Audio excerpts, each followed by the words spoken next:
Legal, gente, chegamos com mais um programa toda tarde, ao vivo para você, aqui pela Transamérica. A todos, obrigado pela companhia, sejam muito bem-vindos nesta tarde de quarta-feira, dia 15 de julho, né, Elis? É isso aí, Mário.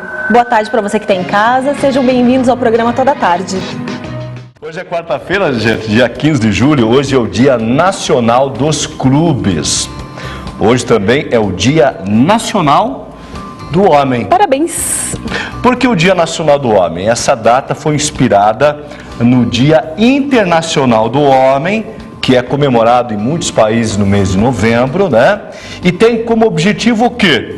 Conscientizar o público masculino da importância de cuidarmos da nossa saúde.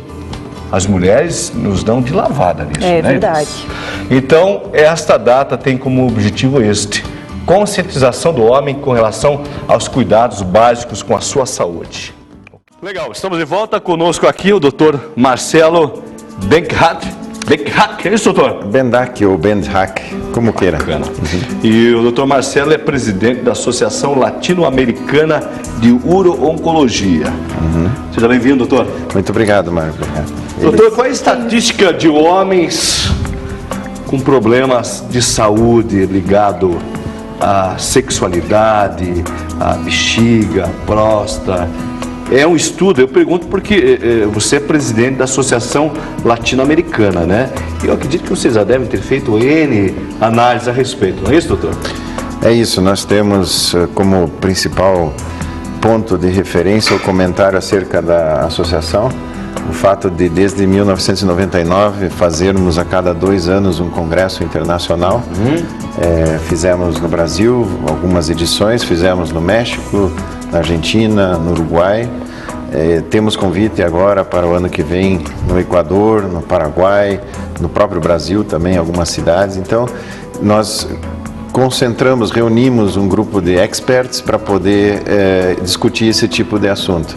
Ano que vem, no entanto, a Federação Mundial de Uro-Oncologia, que, vamos dizer assim, reconhece a Associação Latino-Americana, fará um encontro mundial em Buenos Aires. Então, nós estamos analisando se faremos um processo apenas único, conjunto, ou se faremos em outro país, em data diferente um pouco, né? Então, realmente essa associação ela permite estudarmos esses assuntos, né? Discutirmos, e a incidência, infelizmente, para nós homens é relativamente grande de problemas, de dificuldades e de alterações que se passam no homem, sobretudo com a idade, né? Que vai aumentando. Quais são as principais disfunções do homem, problemas do homem?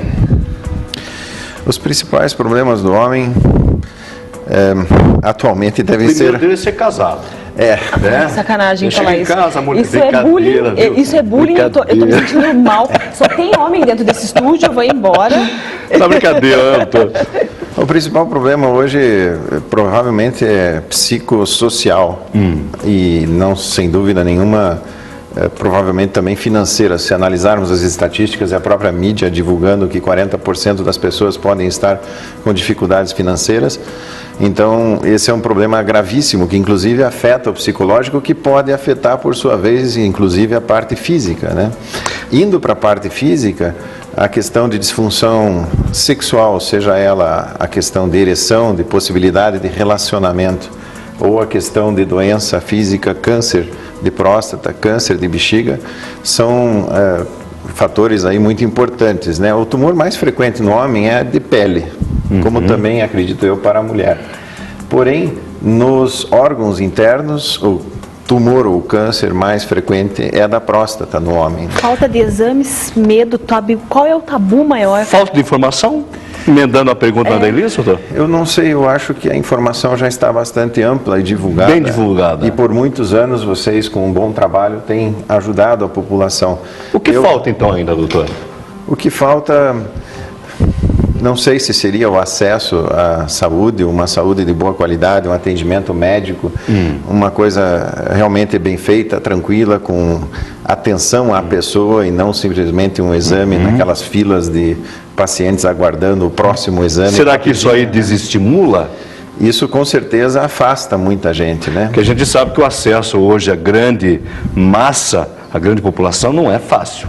Não é um fácil. tanto quanto demorado, burocrático. Isso que eu ia perguntar, né? o Sistema Único de Saúde brasileiro hoje oferece exames de próstata, ou ele é demorado, ele é complexo, ele é burocrático? Dentro de um agendamento que pode ser feito nesse sistema, existe acesso, né? Infelizmente, apesar de concordar que deveria existir mais médicos e bem qualificados, os mais médicos trazidos pelo governo não foram avaliados. Então, nós não podemos comentar, eu tenho que me conter nesse comentário. Certo. Mas a gente sabe que se tivéssemos possibilidades melhores, né, de atendimento com local, com uma situação de bem-estar, a pessoa procuraria talvez mais facilmente. Tirando essa parte da dificuldade, da burocracia, do acesso, e tirando também a parte da informação, que todo mundo já está bem informado e conscientizado da importância do exame preventivo, né, doutor? Preventivo. Ou de detecção precoce é a palavra, mas a prevenção também se entende detecção precoce no nosso meio. Né? Porque a gente sabe que a mulher, o público feminino, todo ano faz seus exames preventivos. O homem, acontece a mesma coisa ou não? Não, o homem procura em bem menor proporção. O número de homens que procuram, mesmo estando acessível o sistema, é muito menor. Por quê, doutor? Por uma questão cultural, uma questão de que o pai não demonstrou ao filho que ia ao exame. Né? Eu, em agora cerca de 25 anos de atuação, tive uma consulta, no máximo 2, em que o filho veio junto e o exame foi feito quase junto com o filho, vamos dizer assim, na presença, de uma forma muito tranquila, em que o filho já sente que aquilo é uma condição natural que ele vai enfrentar quando adulto. Né? Como a mãe leva a filha na ginecologista e acompanha o exame. E o outro fator muito importante é que também há o receio da própria descoberta de um problema sério. E este é o principal problema, ou aliás, é a principal desvantagem do homem que não procure, porque os tratamentos estão melhores e com muito menos efeitos colaterais. Basta que a pessoa, no entanto, se conceda, se permita realmente identificar no começo o problema. Bom, a uro-oncologia está ligado ao câncer na região da urologia, que seriam os órgãos urológicos principais, o rim, bexiga, próstata, testículos, pênis também, e retroperitônio, que é uma área onde ficam os rins, e a suprarrenal. Né? De todas essas partes íntimas, por assim dizer, do homem, qual que está mais suscetível à incidência de câncer? É a próstata. A próstata. Por quê, doutor? Porque a pergunta não é possível, vamos dizer assim, de explicar de uma forma pontual.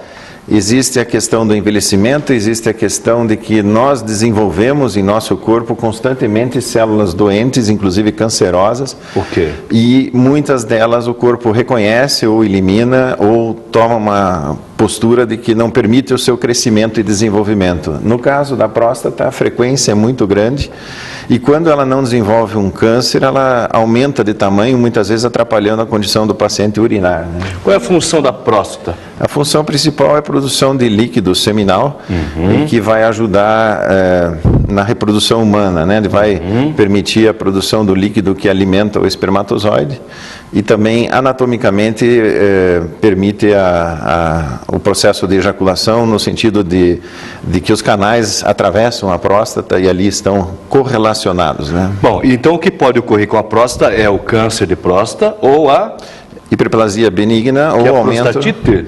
A prostatite é inflamação. Pode concorrer paralelamente aos outros dois, que seriam o câncer e o aumento benigno. Né? E ela pode aumentar de tamanho também. Pode aumentar de tamanho também, que é justamente o aumento benigno. Né? Muitos pacientes têm os dois juntos. Tem a questão do câncer e um aumento benigno concomitante. Qual é o tamanho normal, saudável da próstata? Em torno de 30 gramas. Né? 30 gramas é uma avelã. É uma bola de tênis de mesa, uma bola de golfe. Pequena. O que acontece no organismo do homem quando ele já está com uma patologia? Ele, normalmente, no começo da patologia ou da doença, que é aí que está a importância da detecção precoce, ele não sente normalmente nada. Às vezes há uma coincidência de um sintoma, teve uma ardência para urinar, uma pontada, e aí isso leva ele à procura do médico, não de rotina, mas então a uma consulta, e a avaliação permite o diagnóstico. Então, às vezes há uma coincidência de sintomas ou de manifestação, mas... Ele, por um acaso, vai procurar um médico e acaba... Mas a doença mesmo, quando inicial, quando com 1 centímetro de diâmetro, ela não apresenta absolutamente nenhuma manifestação na grande maioria dos casos. E em quanto tempo o homem devia realizar o exame de próstata? A gente, dentro da Associação Latino-Americana, recomenda que se faça habitualmente anual. Anualmente. Quando um paciente tem histórico familiar, né, tem características que permitam aumentar o risco dele para o desenvolvimento, pode-se reduzir esse intervalo, e também dependente do PSA, que é um fator que não é só o câncer que aumenta o PSA, mas quando ele está um pouco alterado, também sugere avaliações mais frequentes, talvez em 6 meses de intervalo, né? A partir de que idade, doutor? A partir dos 40, 45 anos. 40, 45 já é importante. Isso, a Sociedade Americana de Urologia, por motivos específicos daquele país, quis aumentar essa idade para um pouco mais tarde. Nós temos um número de pessoas com 42, 44, e não somente uma ou duas, mas várias, e também por não ser um consenso absoluto mundial, então nós consideramos, claro, muito respeitosa a posição dos americanos, mas permaneceríamos na recomendação a partir dos 40, para quem tenha principalmente alguém na família, e 45 para quem não tenha, porque como já estamos aqui conversando sobre o assunto, já é difícil instruir e fazer o homem ir ao exame, quem dirá se aumentarmos essa idade, o paciente vai então com uma idade muito alta. É isso que eu ia falar, quanto mais velho, mais tempo deixar passar, mais difícil é a conscientização da necessidade do exame, doutor, ele deve ser feito com um especialista, com um urologista. Qualquer médico que tiver treinamento, naturalmente, pode efetivar um exame físico urológico, mas o urologista é especializado nessa área. Só existe o toque retal para se detectar e fazer o exame da próstata ou não? Não, nós hoje associamos o exame digital retal, né, toque retal, mais o PSA, que é um exame de sangue, mais a ecografia para uma avaliação de dimensões. São 3 exames, então.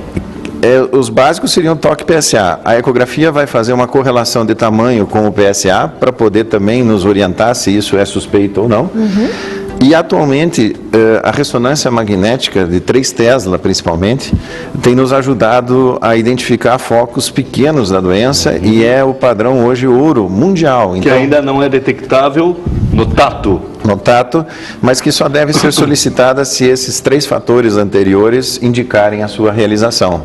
Ok. E quando, então, a ressonância nos aponta, e hoje cada vez mais áreas pequenas, não tomada totalmente a próstata, então se permite indicar tratamentos, por exemplo, focais, ou então tratamentos modernos com ultrassonografia ou raifo. Só um desses exames... Para tratamento dessa condição. Doutor, só um desses exames ou só um deles já valida, ou tem que ser os 3 ou pelo menos 2?